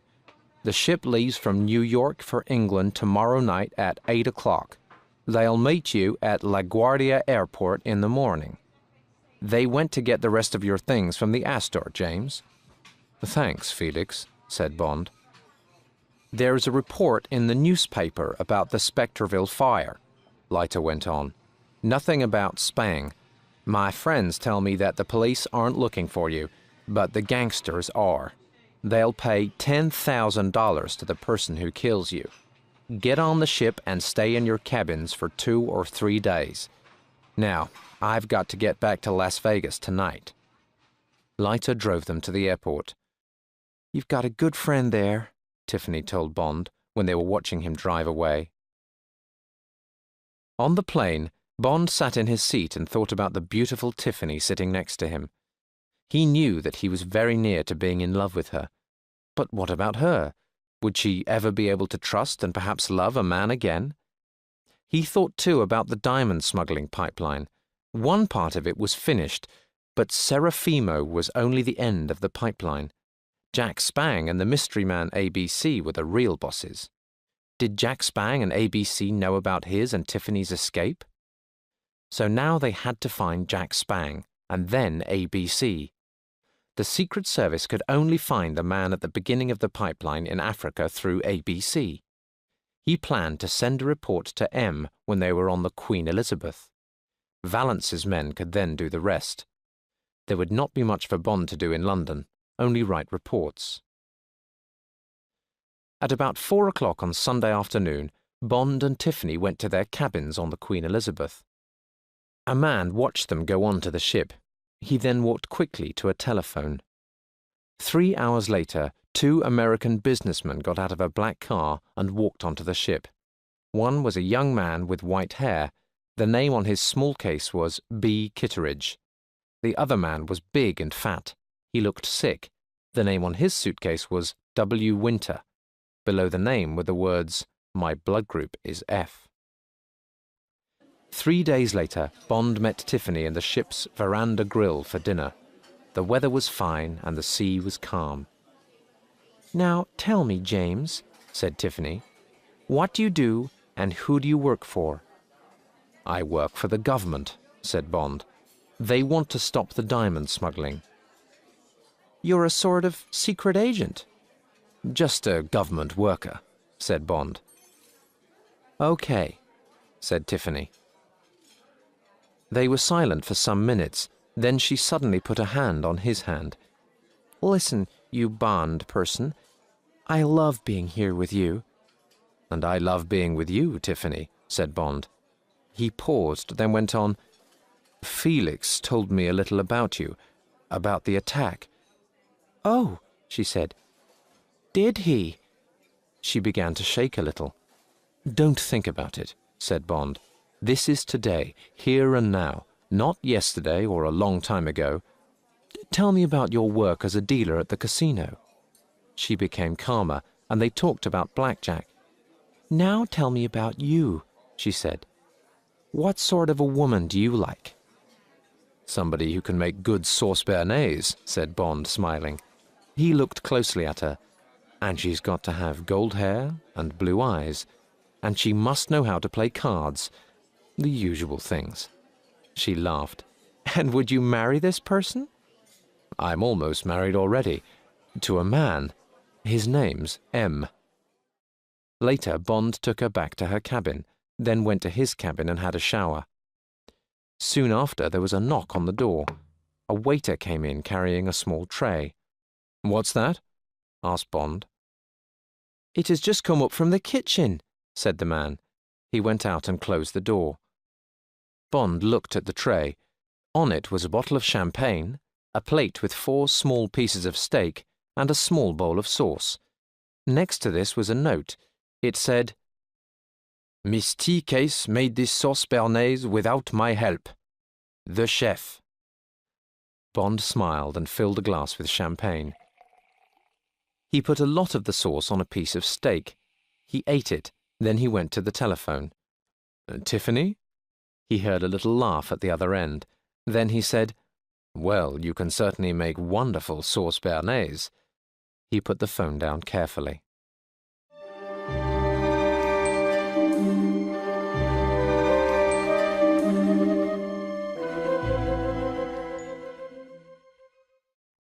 Chapter 18.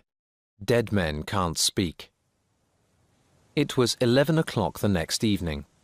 There were only a few people left in the veranda grill.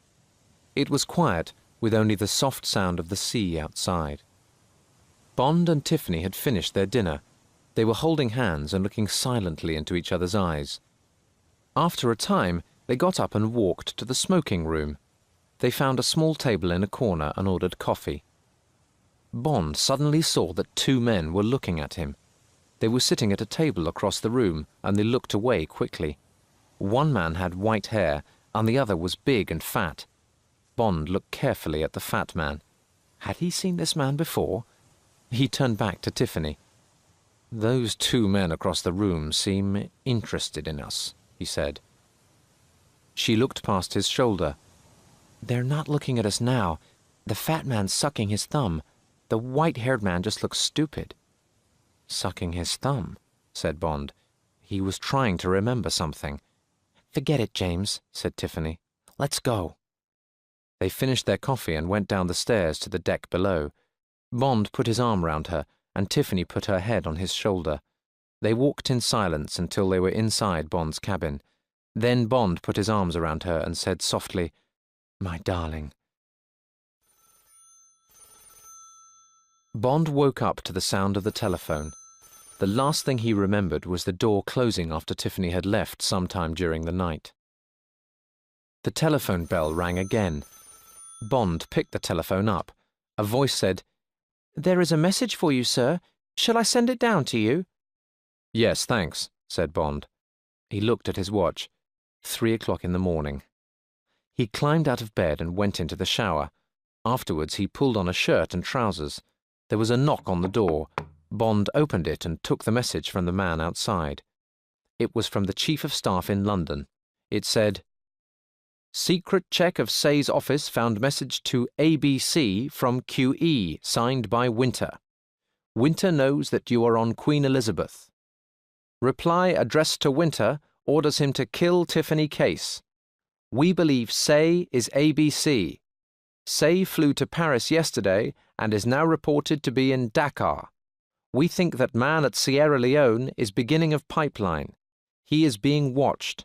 You will fly to Sierra Leone tomorrow night. Bond sat quite still in his chair. So somebody from the Spangled Gang was on the ship. Who? Where? He quickly picked up the telephone and phoned Tiffany. He heard it ring once, twice, 3 times. Bond dropped the phone and ran to her cabin. It was empty. Bond tried to think. Would the man question her before he killed her? Would he try to find out what she knew about Bond? Would he take her to his cabin? But which cabin? Bond ran to his cabin and found the passenger list. Winter! Cabin A49. Suddenly he remembered everything. Winter! Wint and Kidd, the 2 men in hoods, the 2 men on the plane from London. Bond got his gun and pushed it into the top of his trousers. A49 was below his cabin. That helps, he thought. He opened one of the 2 round windows in his cabin and looked down. How far down was A49? More than 2 meters. The sea was calm and there was no wind. It's a hot night, Bond thought. Will one of their windows be open? He took the sheets from his bed and began to tie them together. He tied one end of the rope round part of the window. Then he threw the tied sheets down the side of the ship. Don't look up and don't look down, he told himself. Don't even think about it. His mouth was dry and he could feel his heart beating fast. Some minutes later, he felt the metal window of A49 beneath his feet. It was open. His foot told him that the curtains inside the window were closed. He climbed on down. There were voices inside the room. Suddenly, a girl's voice cried, "No!" There was a moment's silence, then the sound of a slap. It was as loud as a gun firing a shot. Bond pushed himself through the curtains and into the cabin. He crashed to the floor, rolled over, and came up with his gun in his hand. It pointed at a place between two men. "Who sent for you?" said the fat man calmly. He was sitting in a chair opposite Tiffany. She was sitting on another chair. She was naked except for a pair of pants. She looked at Bond, and her eyes were wild and frightened. The white-haired man was sitting on the bed. He smiled at Bond. "Tiffany," said Bond, "go into the bathroom and close the door, then get into the bath and lie down." She moved quickly to the bathroom and shut the door behind her. Now she's safe from bullets, Bond thought, and she won't see what I have to do. 48, 65, 86. The fat man said the words fast. Were the words an American football signal? The fat man suddenly threw himself onto the floor. The white-haired man started to roll off the bed and away from Bond. Bond fired his gun. A hole opened up just below the man's white hair. His body fell. The fat man on the floor had his gun half out of his trousers. "Drop it and get up," ordered Bond. The fat man dropped the gun and stood up. He looked into Bond's eyes. He was afraid. "Sit down," said Bond. The fat man turned and walked back towards his chair. He sat down. Suddenly, his right hand reached down the side of his leg and came up with a throwing knife. Crack! The bullet from Bond's gun and the knife went past each other in the air. The eyes of the two men showed sudden pain, but the fat man's eyes closed a moment later. He fell backwards with his hand on the hole in his chest. Bond's eyes looked down at the blood on the front of his shirt. The handle of the knife was hanging down from his shirt.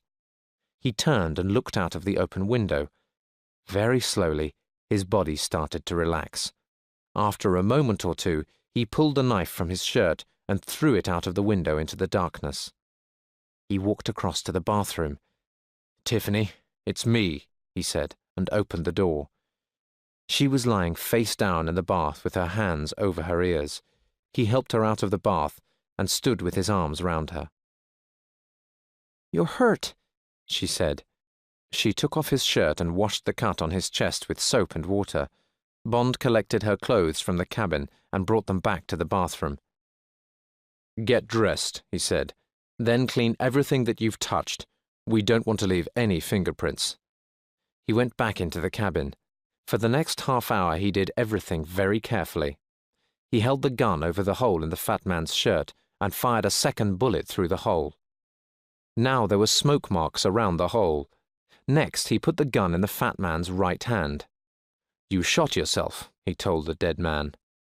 He went across to the white-haired man and picked him up. He carried him to the window and pushed him through it. He looked back at the fat man. "You and your friend had a fight," he said. "You shot yourself after you threw your friend out of the window. That's the story. I hope the police like it when we get to Southampton." He cleaned his fingerprints off everything that he had touched, pulled the sheets off one of the beds, then went to get Tiffany. He had to get her back to his cabin without anyone seeing them, and then sleep, with her body close to his and his arms round her forever. Forever? He looked at the dead eyes of the body on the floor. They seemed to speak to him, saying, "Nothing is forever. Only death is forever."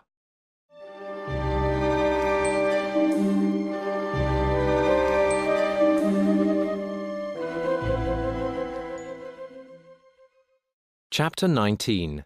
The End of the Pipeline. It was hot under the large bush at the meeting place of 3 African countries. The smuggler listened. The helicopter was coming. The smuggler walked out into the moonlight to get the packet of diamonds from his motorcycle. A mile away, an army truck was behind a low bush. 3 men stood next to it, 2 soldiers and Bond. Near them was a large gun pointing at the sky. They could hear the noise of the helicopter. "Get ready," said Bond. "Is the loudspeaker switched on?" "Yes, sir," said one of the soldiers. Bond looked up into the sky. He thought about Tiffany, safe at his home in London. He wanted this job to be finished so that he could go back and see her again. The smuggler from the mines was also looking up. The helicopter came down and flew above his head. An arm came out and a torch flashed the code for A.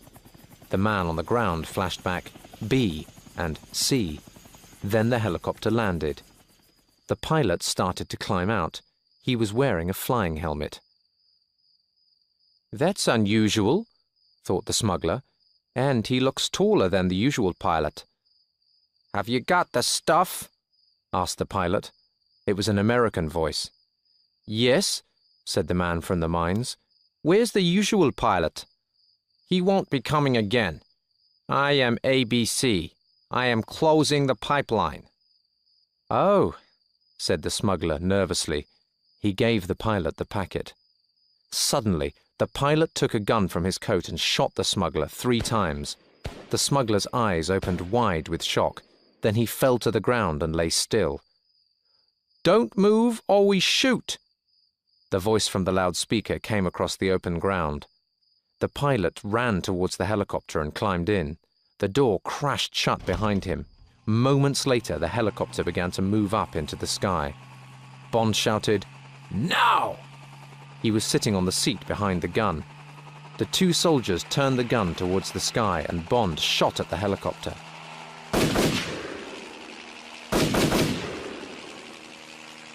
Red fire filled the sky, and then there was a much louder bang! The helicopter began to come down crazily to the ground. Inside it, Jack Spang, who was also Rufus B. Say of the House of Diamonds, and also the big boss, ABC, came down with it. Before the sound of the crash died, flames shot up into the sky. Bond lit a cigarette and sat watching the orange flames from the helicopter. "That's the end of the diamond pipeline," he said softly. "The end of the Spangled Mob. But not the end of the diamonds that are in the center of the fire. Diamonds don't die. Diamonds are forever." And Bond suddenly remembered the eyes of the dead Wint. They had been wrong. Death is forever, but so are diamonds. He jumped down from the truck and started to walk towards the fire. All these thoughts about death and diamonds were too serious. For Bond, it was just the end of another adventure. He thought about the beautiful woman waiting for him in London, and he smiled.